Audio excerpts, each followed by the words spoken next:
jornada muy agradable en esta parte de la República Argentina y ya lo saludamos a Oscar Bertone para comenzar la semana de noticias, de análisis. Oscar, ¿qué tal? Buen lunes, buen comienzo de semana. ¿Qué tal, Jorge? Buenas tardes para todos, ¿cómo están? Particularmente quien les habla un poco más confuso después de todos los anuncios del viernes que me parece que no aclararon mucho. Pero me puse a leer para tratar de buscar alguna información precisa, el decreto completo que emitió el Poder Ejecutivo Nacional, y la verdad que me atraparon los datos que proporciona la Organización Mundial de la Salud.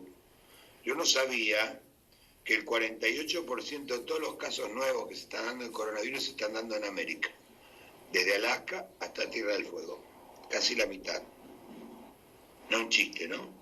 Por supuesto, dentro de esa mitad, el 70% se los llevan a Estados Unidos y Brasil, que tienen fracasos atroces en esta historia, atroces, porque el 70% de todos los casos que hay en América se los llevan a esos dos países. Y no solo porque son los que más habitantes tienen, sino que dentro de la mayor cantidad de habitantes, además tienen la mayor cantidad de contagios por cantidad de habitantes, claro, y de muertes también. Argentina representa de todo eso el 4,7% de los nuevos contagios y el 3,8% de las muertes, porque también Brasil y Estados Unidos son líderes en muerte. Ahora, visto así, me parece que hay una batalla perdida por parte del gobierno. Días atrás conversaba con una amiga que me decía, viste, al final fracasó todo lo de Fernández. Bueno, quise hacer una cosa muy larga, nos metió en esta cuarentena. Traté de explicarle que parte de las mismas personas que primero criticaron la cuarentena, después quemaron los barbijos, después llamaron a actos públicos, después decían que era una gripecita, son las mismas que ahora, que todas las que criticaron, promovieron, incluso el gobierno de la Ciudad de Buenos Aires, con su apertura adelantada, promovieron esta espantosa situación de contagio, espantosa que la que tenemos en Rosario. Ahora la culpa la tiene quienes promovían las medidas de apartamiento e higiene. La cosa está así, y no vale la pena discutirlo, cada uno se quedará con sus convicciones, porque uno tiene que vivir con convicciones, esperemos que sean las más acertadas.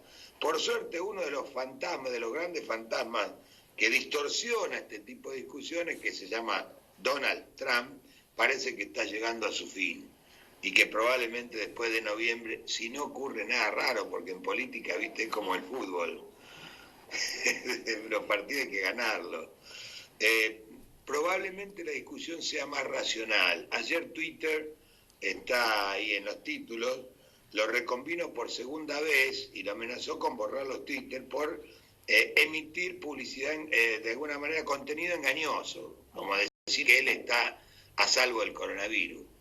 Crece la impresión, pero no vale ni siquiera la pena discutirlo, sobre si realmente tuvo coronavirus o todo esto fue una farsa, pero no vale, entrar en esas discusiones es una discusión tonta, no tiene sentido. Quizás la historia alguna vez lo determine, pero no tiene mucho sentido. Dicho esto, que no aporta nada, salvo el dato que la mitad de los contagiados están en América, porque la confusión, en ninguno de nosotros se puede abstraer de la confusión. Me parece que es bueno mencionar que hoy, hace 520, bueno, más de 5 siglos, 522, 28 años, si no hago mal las cuentas, en la isla Guanahani, que tanto nos costaba pronunciar cuando éramos alumnos de la primaria, desembarcaba Colón con sus 3 carabelas, en eso que durante mucho tiempo se llamó el descubrimiento de América, falsamente, porque primero América ya tenía habitantes, nadie descubrió nada, ni tampoco se demostró ahí la redondez de la Tierra, porque ya estaba perfectamente demostrada por quienes tenían conocimiento, antes incluso hubo globos terráqueos, sin la presencia de América en la propia Europa. Los asiáticos hacía rato que ya descartaban que la Tierra era redonda. Pero bueno, la ONU estableció que hoy se celebra el Día de la Lengua Española. En España, que son más suaves que nosotros, Día de la Cultura Hispana. Y acá la llamamos Día del Respeto a la Diversidad Cultural. Fue la definición que En 2010 se decidió por consenso y después por decreto, como iniciativa del Instituto Nacional de la Discriminación, contra la discriminación, la xenofobia y el racismo. Se llamaba Día de la Raza desde 1913, en una época donde lo español era considerado, por los porteños sobre todo, que era la cultura predominante, una ciudad importante culturalmente, lo español era considerado atraso frente a la cultura inglesa o la francesa, que era considerado lo moderno, y que fueron los que trajeron el liberalismo aquí a América. Tanto fue así esto del desprecio a la cultura colonial, que Buenos Aires, vos fíjate que tiene muy pocos trazos le han quedado de cultura colonial. Rosario no la puede tener porque nació muy joven, no existía durante la colonia.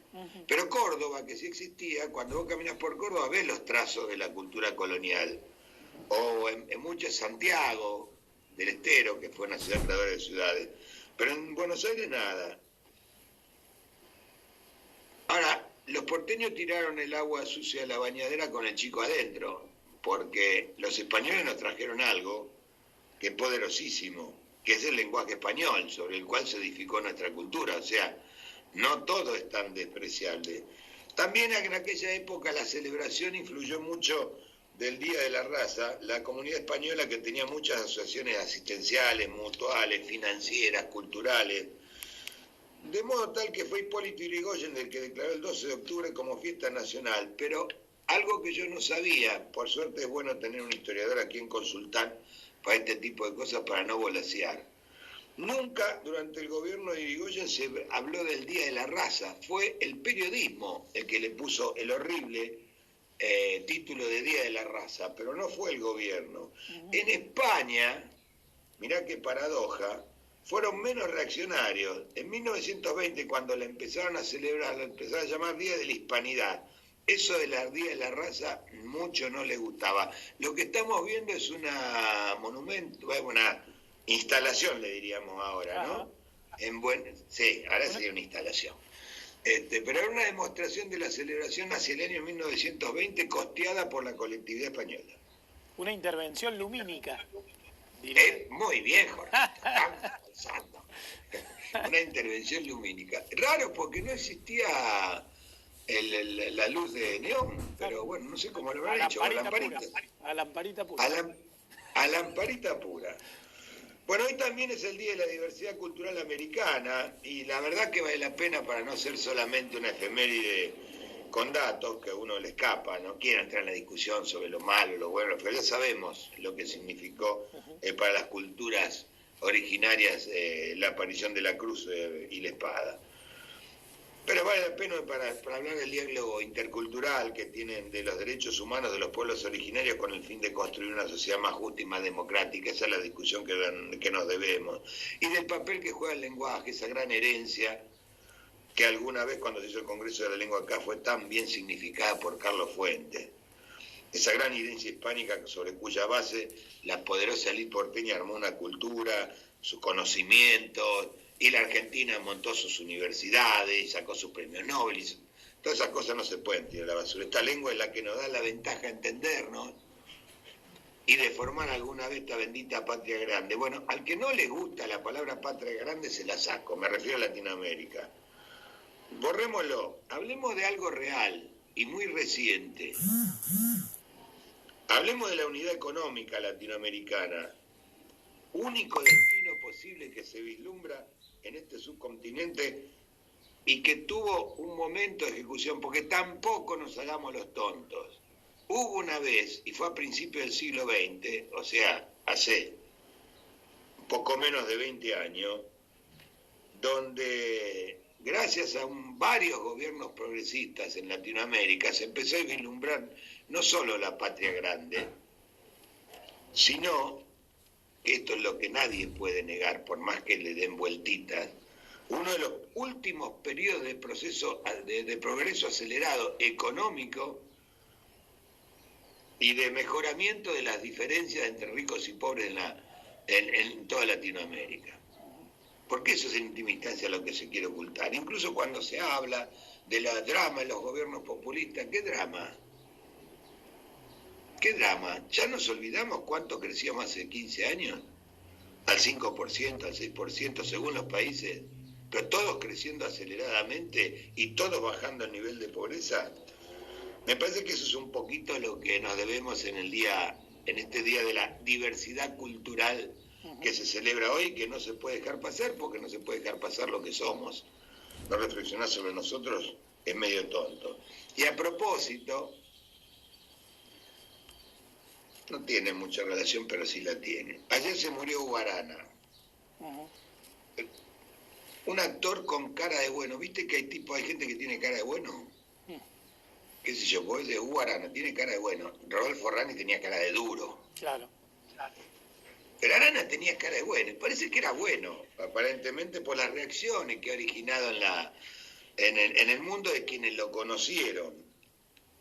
No hablaba mucho, hablaba realmente poco, y solo una vez habló de política, solo una vez. Y en un programa lleno de gente que hablaba del nuevo país, fue hace 4 o 5 años, estaba Duchomne de ministro de Economía. Hugo Arana hizo una intervención de menos de 1 minuto, que ha sido pasada en otros medios, pero me parece un buen homenaje a la sinceridad.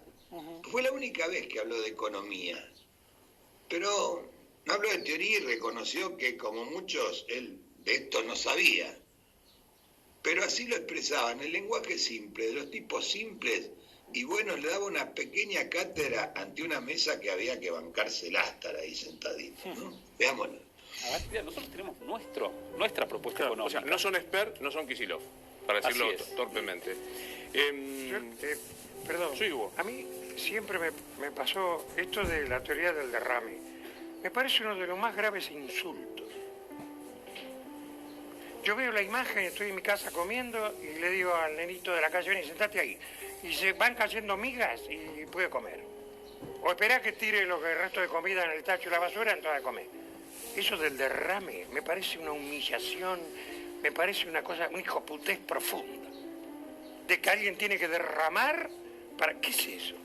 Insisto con los multimillonarios. Para que haya multimillonarios tiene que haber miles de chicos, miles y miles desnutridos, enfermos y tirados entre aguas contaminadas, viviendo en casa de madera. Si no, no puede haber millonarios. Ni hablar. Entonces, ¿cómo hago para equilibrar?